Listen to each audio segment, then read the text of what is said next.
My ex threw away our 9-year-old marriage for a self-made millionaire, who promised her luxury condos and European trips.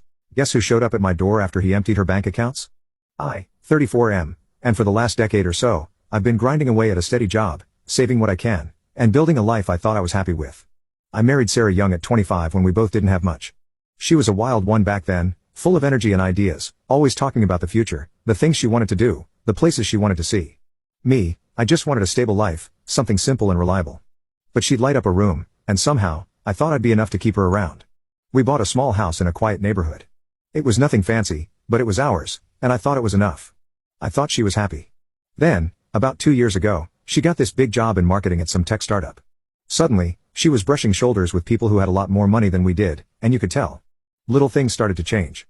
She'd come home talking about her fancy friends, making snide remarks about our house and our simple lifestyle. She threw around words like stability and potential like they were insults. One day, she came home with this glossy brochure for a luxury condo, one that would have put us in debt for a lifetime.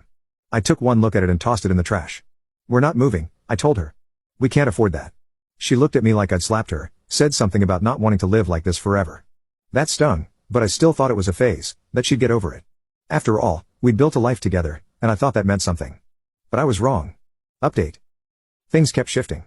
She started hosting these networking dinners at our place, inviting people I'd never met, who dressed like they were on magazine covers and treated our home like it was beneath them. She'd use our joint account to buy all this upscale decor just to impress these people, then return it all the next day. It felt like a show, like I was some prop in her little act of who she wanted to be. Then came the thing with her brother.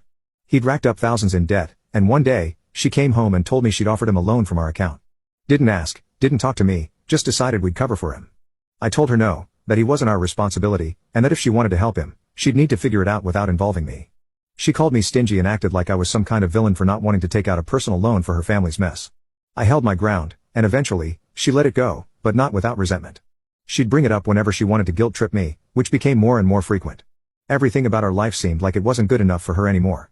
Then, one day, she came home and told me she'd met a guy named Rick through work, a big-time investor, mid-40s, drives a fancy car, and apparently, he's self-made. Right away, I didn't like him.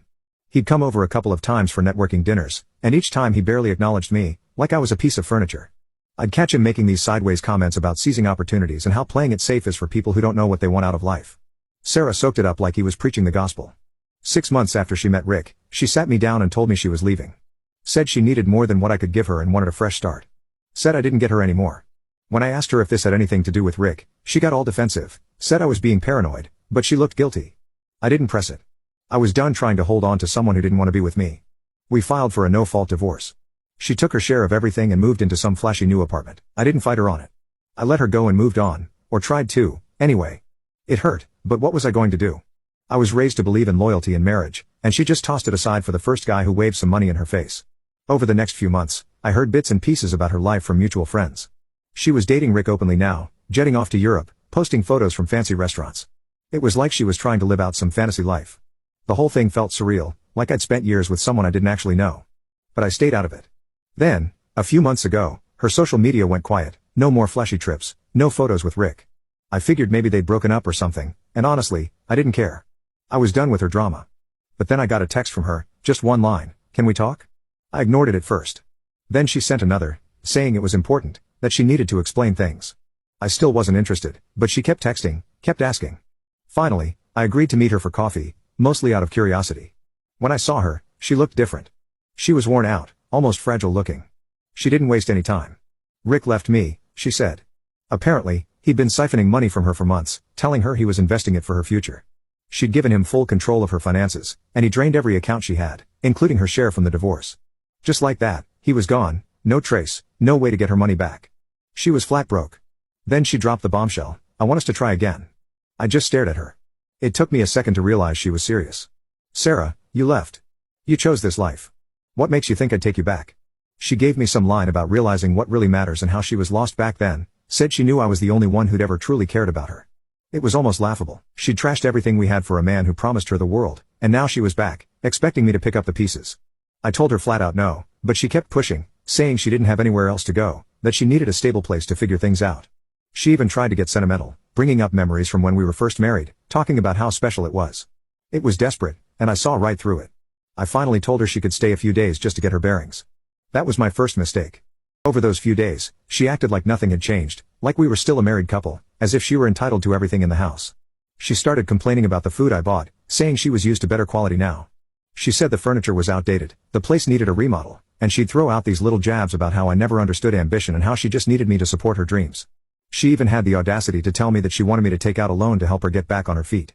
After Rick, she couldn't get approved for one herself. I told her absolutely not, and she acted shocked, like I'd slapped her, saying I owed her because I never supported her vision. She didn't even see the irony. The worst was when she started hinting about staying long term. She'd say things like, maybe this is fate, and talk about how we were always meant to be together.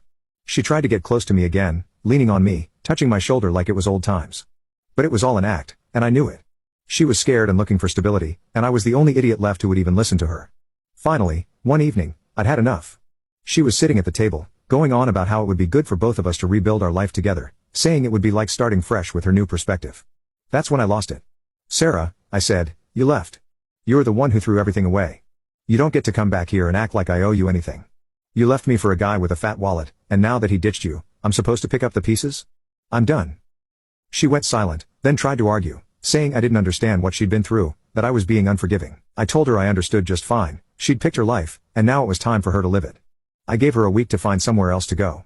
She left without much fuss, though she shot me a look that was somewhere between hurt and pure rage. Part of me thought she'd try one last guilt trip, but I think she realized it was useless. She packed up the few things she had and walked out, muttering something about how I'd regret this, how I was throwing away my one chance to get her back. Update. After she left, I sat down and let out a long breath. It felt like I'd been holding it since the day she'd walked out on me for Rick. Finally, it was done. I was free of her and all her games. For a few weeks, I'd still get texts from her, random messages saying she just wanted to check in or asking if I'd thought about things. I ignored every single one. I figured she'd eventually give up, and she did. She must have realized there was nothing left to squeeze out of me. Word got around, though, as it always does in small circles. Friends would ask me if it was true, if Sarah was really trying to worm her way back in after what she'd done.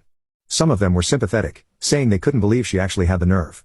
Others found it hilarious in a dark way, saying they'd always seen it coming with her.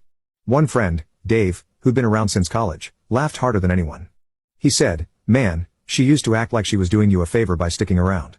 Guess she thought she could just walk back in after that mess with Rick." I couldn't argue with that. It was the first time I'd truly laughed about it, and I realized I was finally over it, over her, over everything. She wasn't my problem anymore. Final update. I spent the next few months focusing on myself. I started seeing a therapist, got back into some old hobbies I'd neglected. I even started dating again, carefully, just casual things with no pressure. For the first time in a long time, I felt like my life was mine. Looking back, I don't hate Sarah. I feel sorry for her. Maybe she was always chasing some idea of better, never realizing that it was just empty promises from guys like Rick, who saw her as nothing more than a means to an end. I hope someday she finds what she's looking for, but I know now that it was never me, and I'm okay with that. If there's one thing I've learned from this, it's that love isn't just about the good times or the promises, it's about showing up every day, even when things are hard. And it's about respecting the person you're with, even when they can't give you everything you think you want. I used to think I wasn't enough for her, but now I see that she was never going to be satisfied with anything real. And as for me, I'll take real any day.